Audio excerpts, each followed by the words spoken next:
Back in the day, there was this incredible TV show called Soul Train that completely changed the game. Nothing else on television had the kind of impact it did when it came to music and dance.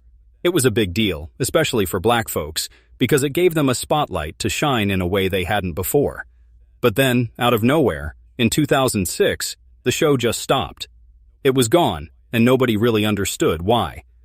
There was this one final episode that got filmed but never made it to air, and that's where this story begins. Let's dive into what happened, starting with the man who made it all possible, and how it all fell apart, piece by piece. There was this guy named Don Cornelius, born in 1936 in Chicago. Growing up, things weren't easy for black people like him. The world was split by unfair rules that kept black and white folks apart. Don wasn't always in the TV game.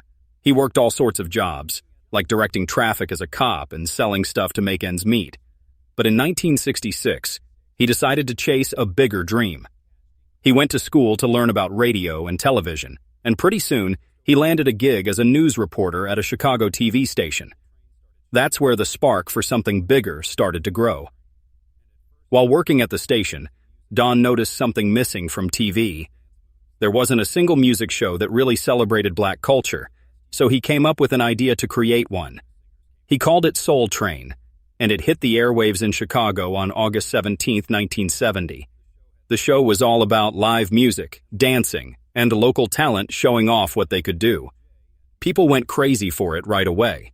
It was fresh, it was fun, and it was something they'd never seen before. Just a little over a year later, on October 2, 1971, Soul Train went national, airing on TV stations all over the country. Big companies like Sears and Johnson Products stepped in to fund it, and that money helped keep the show alive. It was colorful, with amazing music and dance moves that had everyone glued to their screens. Soul Train's golden years were something else. All the biggest names in music showed up.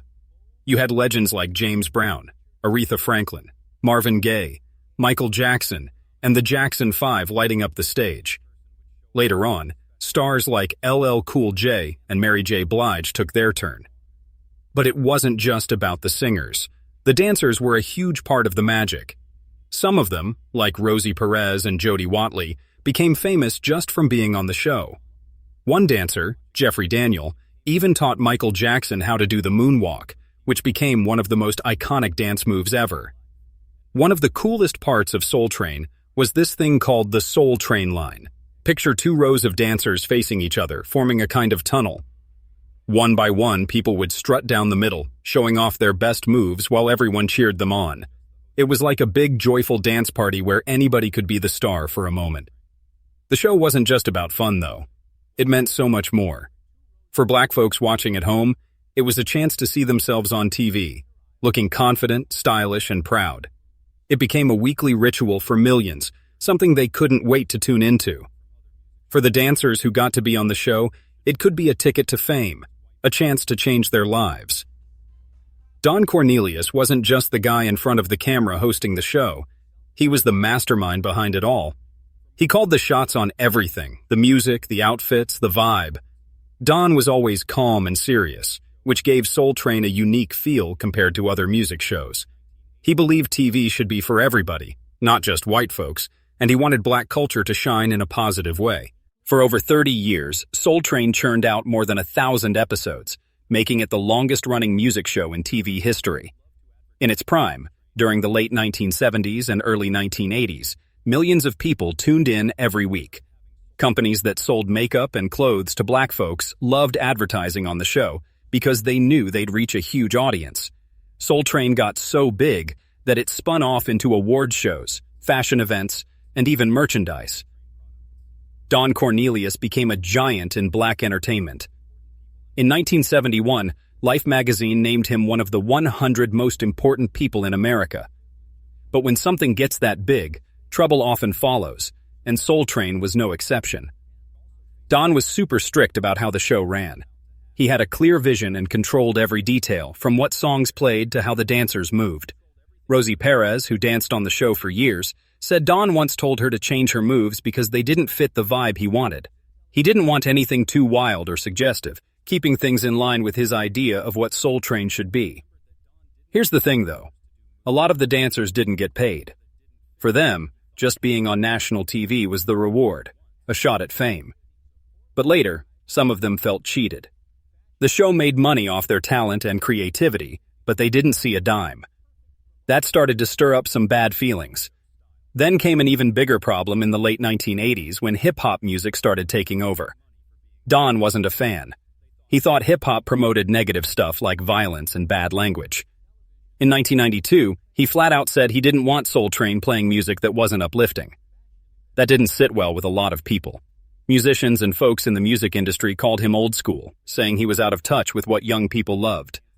Newer shows like Yo MTV Raps and BET's Rap City leaned hard into hip-hop, playing the songs Soul Train wouldn't touch. Big names like Tupac, Nas, and Snoop Dogg barely showed up on Don's show. So, younger viewers started flipping the channel.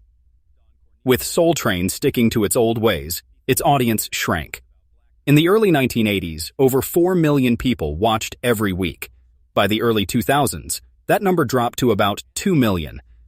TV stations started pushing Soul Train to less popular time slots, or swapping it out for newer shows. In 1993, Don decided to step down as host after 23 years. New hosts like Maestro Clark, Shamar Moore, and Dorian Gregory tried to fill his shoes, but none of them had that special spark Don brought. The show tried to freshen up with a new stage, different hosts, and even some hip-hop artists, but it just didn't feel the same. It started to seem outdated compared to the slick new music shows popping up. Between 2003 and 2006, Soul Train made fewer episodes each season, and a lot of the crew jumped ship for other jobs. Making the show was expensive, and with fewer people watching, the companies funding it started questioning whether it was worth it. Don himself stopped showing up at public events and barely talked to the press. The show that had once been his pride and joy felt like a relic of the past. Even though Soul Train kept airing, it didn't have the same pull anymore. New artists weren't clamoring to perform, and dancers didn't stick around long. Then in 2006, something went down during the filming of what would be the final episode. It was supposed to be a regular day on set in Los Angeles, but people who were there said it felt off from the start. The crew was swapped out at the last minute, the guest list was a mess, and nobody seemed to know what was going on. Some folks said Don Cornelius was there, lingering backstage, even though he wasn't officially involved anymore. Those who knew him well could tell he wasn't happy with how far the show had strayed from his original vision. The episode was supposed to feature a young hip-hop artist, but things didn't even get rolling until almost an hour late, because the artist's managers were arguing with the crew. A former staff member said the performance included stuff, dancing, outfits, visuals, that went way beyond what Soul Train was about. It was too edgy, too far from the family-friendly image Don had always insisted on. Things got so bad that Don reportedly stopped the shoot and called an urgent meeting with the companies that got Soul Train on TV stations nationwide. One of those companies, Tribune Entertainment, pulled out soon after. Without their support, Soul Train couldn't keep broadcasting across the country. Within 3 weeks, more than 40% of the local stations that aired the show dropped it. There was no big announcement, no farewell episode, just silence. The Soul Train website stopped updating. Networks filled its time slot with other shows, and the production schedule was canceled for good. Word started to spread that this one unaired episode was the nail in the coffin. Even though it never aired, some footage from that day still exists, held by former staff. Fans on social media started calling it a cursed performance, piecing together rumors about what went wrong. That episode didn't just ruin one day.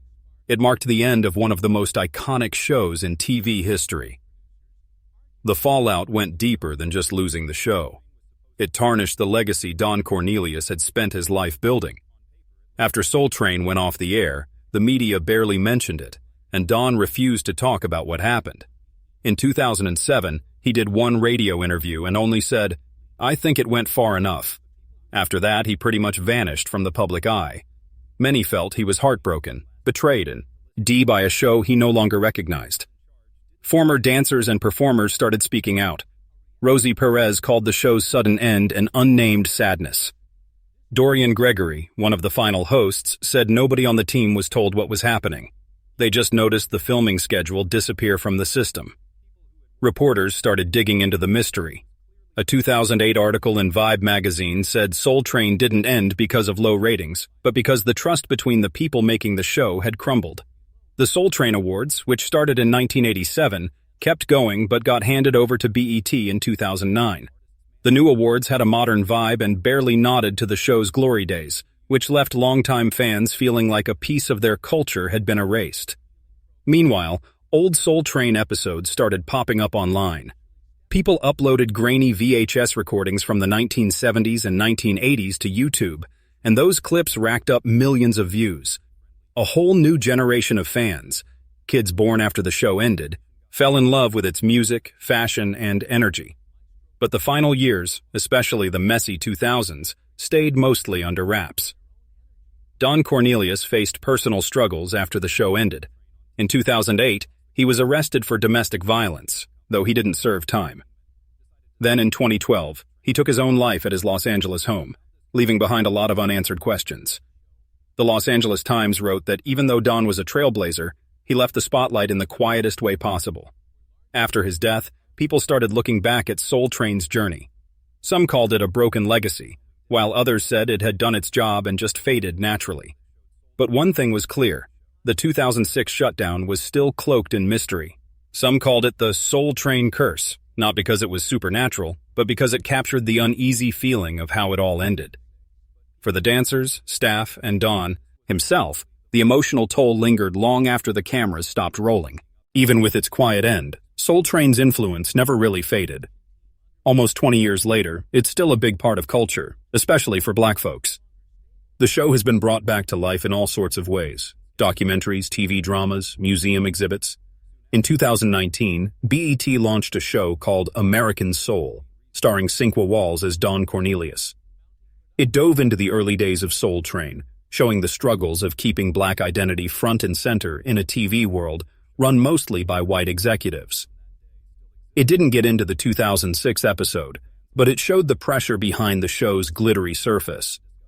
Museums like the Smithsonian's National Museum of African American History and Culture started preserving Soul Train artifacts, like the iconic costumes dancers wore. Scholars argued the show was a cultural treasure, just as important as Motown or the art movements of the 1960s and 1970s. YouTube became a time machine for Soul Train fans.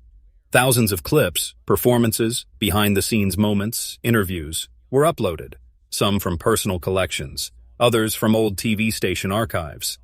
Young people who never saw the show live got hooked, copying the dance moves, recreating the funky outfits, even throwing Soul Train-themed parties.